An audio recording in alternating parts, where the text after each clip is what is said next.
Bonsoir et bienvenue dans l'histoire occulte du monde. Dans ce troisième épisode, nous allons aborder le clan Assamite. Le clan Assamite, ou connu sous les enfants d'Hakim, sont des tueurs de l'ombre, constituant un ordre d'assassins sanguinaires qui participent aux guerres secrètes des morts-vivants en louant leur service, se tenant à l'écart de l'influence des sectes, ne dépendant pas des princes et des prisquis. Les Assamites sont des mercenaires et de véritables indépendants, qui offrent leurs services à ceux qui sont en mesure de leur remettre du sang. Quand une proie s'aperçoit qu'elle est chassée par un Assamite, c'est généralement qu'il est déjà trop tard. Cela va sans dire, ces vampires sont craints et méprisés par de nombreux clans. En réalité, les Assamites sont bien plus que des simples bandits. Ils s'appuient sur trois piliers, la sagesse, la sorcellerie et la diablerie. Surnommés les assassins, les Assamites ne régissent pas et ne sont pas régis, ne veulent pas être intégrés dans aucune des sectes. Ils gardent leur indépendance et en sont fiers de leur indépendance. Les Assamites sont issus du Moyen-Orient et de l'Afrique du Nord, mais leurs origines sont assez variées au vu des métissages historiques qu'on peut retrouver. Ils préfèrent les tenues traditionnelles, voire coutumières du pays, sachant que un des principaux buts des Assamites est de rester relativement discret. Le clan Assamite a accepté les accords de la Convention de Thorn afin de ne pas être détruit par la Camarilla. Le clan Assamite accepta donc de ne plus commettre de diablerie. Depuis la malédiction du clan prononcée par les anciens du clan Trémère qui a eu pour effet que le sang vampirique est un poison pour eux, a été appliquée sur tout le clan et c'en est devenu la faiblesse du clan. Hakim conduisit ses enfants dans ce qui deviendra le Moyen-Orient de nos jours. Là, il modela une pierre noire en un trône et construisit Alamut, dit la montagne. Suite à la guerre du Péloponnèse, par les manigances de Corinthe pour enflammer une guerre entre Athènes et Sparte, les enfants d'Hakim soutenaient leurs mortels athéniens. Ils se rendirent à Alamut pour demander de l'aide à Hakim dans ce conflit. Les Ventrous qui appuyaient les Spartiates firent de même. Les deux armées se rencontrèrent à la montagne, cité d'Alamut, et une bataille commença. Hakim, furieux, quitta son trône, et ne voulant plus aider ses enfants, même de leur propre destruction. Les trois castes précédemment établis se disputèrent le pouvoir, chaque caste arguant qu'elle était la plus légitime à diriger la cité. Précisons qu'à ce moment, Hakim, furieux, quitta la cité et laissa ses enfants régler leurs problèmes eux-mêmes. Bien évidemment, une guerre de pouvoir va s'installer progressivement. La caste des guerriers s'imposant par l'intimidation et la force, les sorciers usèrent d'une neutralité pour obtenir des concessions. Depuis, Hakim se présentant à son clan environ une fois par siècle. Il ne dirigea plus jamais. Il offrait des conseils ou devenait le gardien. Il réapparut au clan à Antioche, puis au cours de l'année 121, il fut aperçu dans les îles britanniques au beau milieu d'une discussion philosophique avec l'ancien Ventrou du nom de Mithras. Peu après, l'ancien disparut. Toutes les tentatives pour le localiser se sont soldées par des échecs. L'expansion de l'Empire romain mirent les enfants d'Hakim en contact avec les autres clans. Ils découvrirent que les autres clans luttèrent pour le contrôle des premières institutions mortelles. Ils ne comprenaient pas vraiment tout ceci, ils étaient complètement désintéressés de toute cette partie politique. Ils n'ont jamais vraiment pris un rôle important dans la vie et la chute de l'Empire romain. Les trois castes étaient présentes, représentatives, plusieurs guerriers ont retrouvé du travail en tant que garde du corps de Ventrou ou de Malkaviens aisés. Avant la chute de Carthage, les enfants ne s'intéressaient que peu à Rome. Après la troisième guerre punique, le clan ne pouvait plus ignorer le pouvoir qui avait annihilé la branche nord-africaine du clan. Les anciens d'Alamut regardaient Rome et au cœur de l'Empire, ils voyaient un réseau purulent d'influence. Carthage. Carthage était une plaque tournante du commerce et le cœur de la Phénicie.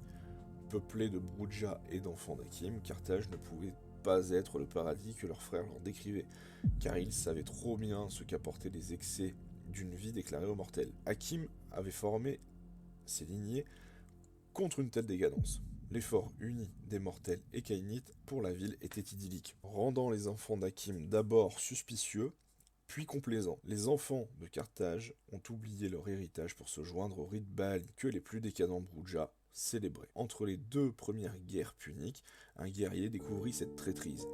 Il est alors parti de la ville pour rejoindre Alamut, traqué par une meute de traîtres furieux et de leurs alliés et leurs serviteurs fous. La réponse initiale fut prompte et sanglante, lorsqu'une cabale de sorciers a renvoyé ces traîtres à leurs maîtres, dont certains étaient restés à Carthage. S'ensuivit une infiltration de guerriers et de sorciers dans Carthage.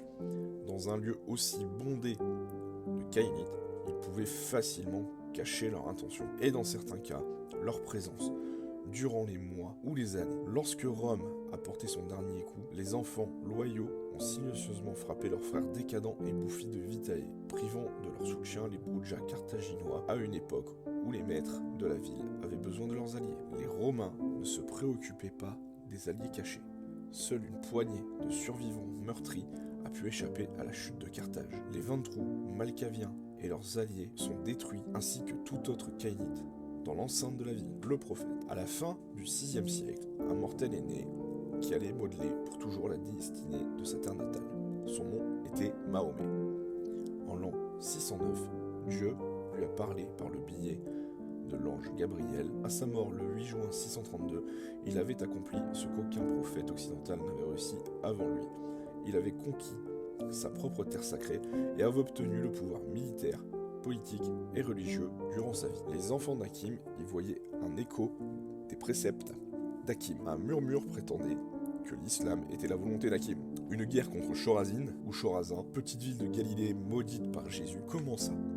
Les enfants d'Hakim y tuèrent l'ensemble des balis présents et délivrèrent l'unique et seul survivant Assamite qui leur raconta que les balis lui avaient dit « Comme tu as soif de notre sang, tu seras toujours assoiffé de sang ». À l'aide d'un sombre rituel, ils ont multiplié la soif par 1000 des nouveau-nés au Mathusalem. Tous sont tombés en proie à une soif inextinguible, qui ne pouvait être satisfaite que par la vitae des autres caïnites. Les croisades. La population caïnite d'Europe devenait tellement dense qu'ils s'entretuaient entre eux. Ça devenait un passe-temps. Pour localiser les envies de meurtre, l'Église prononça les croisades en Terre Sainte. Les chevaliers iraient à Jérusalem, seraient dans leur bon droit moral et des richesses qu'ils rempliraient leurs coffres ainsi que ceux des archevêques qui les y envoyaient. Tout le monde y gagnait. Durant cette période, la soif se renforçait et le 3/4 de la caste se nourrissait de sang de caïnites. L'Inquisition prit le pouvoir débusquant les caïnites et ce fut le début de la révolte anarque. C'était l'heure de la vengeance. Maintenant que les anciens étaient désordonnés et perdus, le prince d'Hambourg parle encore